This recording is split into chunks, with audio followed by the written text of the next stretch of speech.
Okay, today we're going to divide a 3-digit number by a 1-digit number. I try to get my students engaged as quickly as possible. So I'll ask one of my students, okay, go ahead and give me a 3-digit number. Let's say I get 244. And then I will ask them to have this number represent something. This week, this is what I got from most of my groups because Halloween is around the corner. All right, so we have 244 candies. The 244 is our dividend. The dividend represents the whole. All right, now I would like for someone to give me a 1-digit number. Okay, let's say I get 6. What would you like the 6 to represent? And I got baskets this week from most of my groups. All right, boys and girls, so the 6 is going to represent the divisor. We have 244 candies and we have 6 baskets. We want to put an equal amount of candies in each basket. So would that be division or multiplication? So I give them an opportunity to turn and talk and really think about it. Why is it division? Why is it not multiplication? And then when we agree that we are passing them out, we're going to place the same number in each basket. We are removing from the whole. Then I go ahead and finish out that number sentence. Okay, boys and girls, we know how many candies we have.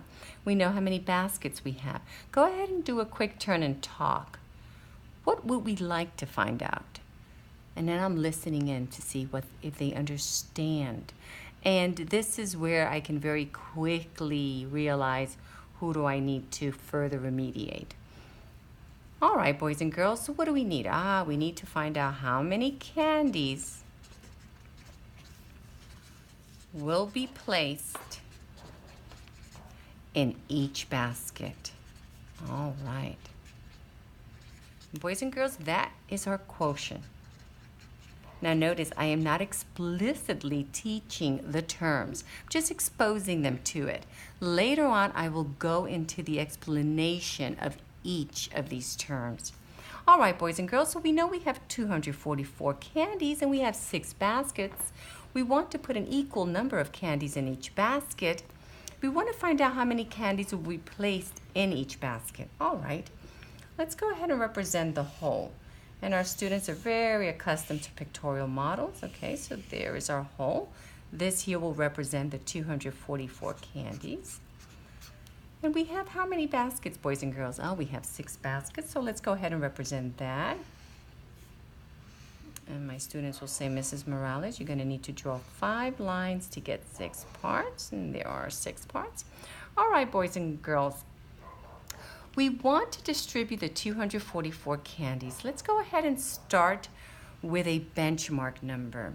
Usually we're going to start with a number, a friendly number we call it. What number would you like to start with? And usually I get a 10. And I say, okay, well, let's try the 10. We have 6 groups of 10. Let's try it. 10, 20, 30, 40, 50, 60. All right, 60. Well, we have a lot more than 60 candies. What number would you like to try now? And then I said, give it a try. Sometimes they're bold enough and they'll go to 50. Okay, well, let's try.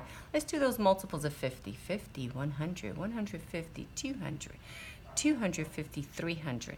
Well, we only have 244 candies, so we can't pass out 300 of those candies, can we?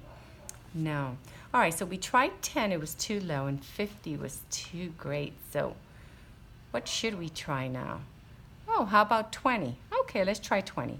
20, 40, 60, 80, 100, 120. Oh, we still have a lot more candy. How about 30? Okay, well, let's try 30. And this whole time, I'm letting them turn and talk and make those decisions so they can reason with these numbers. Okay, let's try 30. 30, 60, and right when we get here, we find that they're going to have some difficulty. So we go back to those related facts. Okay, so 3 tenths is 30. Good. And we add another 3 tenths, 60, 9 tenths, 90, 12 tenths, 120, 15 tenths, 150, and 18 tenths, 180. All right, boys and girls, we're getting there, all right? We've tried 10, 20, 30, and we tried 50. What would you like to try now? So usually they'll say 40. Say, okay, well, let's use those related facts. 4 tenths, 40. Add 4 tenths, 80. 12 tenths, 120. 16 tenths, 160. 20 tenths, 200. 24 tenths, 240. Very good. Oh, we got pretty close. So then they decide, oh, wait, if you have started with 244 candies and now we have 240 candies we've passed out, yeah, we've reached our limit. And you're going to have students that'll say 50. And we say, well, did we try 50 at first? Oh, we sure did. All right, so let's go with our 40. So 40 candies in this basket. We'll have 40 in this basket. 40. And boys and girls, what do you notice about the groups? Ah, the groups are equal. Yeah, 30 was too low, so 40 was just right. All right, so we have 40 candies in each basket. All right, boys and girls, let's go with how many candies did we have when we started? Ah, we had 244. And how many candies have we passed out? And usually you're going to have students say we've passed out 40. And I'll say, okay, well, let's go back to the pictorial model. And let's see, did we only pass out 40 candies? Then they can quickly realize, oh, no, we passed out 240 candies. All right, so let's subtract that from the 244 candies. We started with 244 candies. We've passed out 240 candies. Let's see how many candies we have left. How many candies do we have left, boys and girls? Ah, 4. All right, do a quick turn and talk. Then very quickly I can listen in.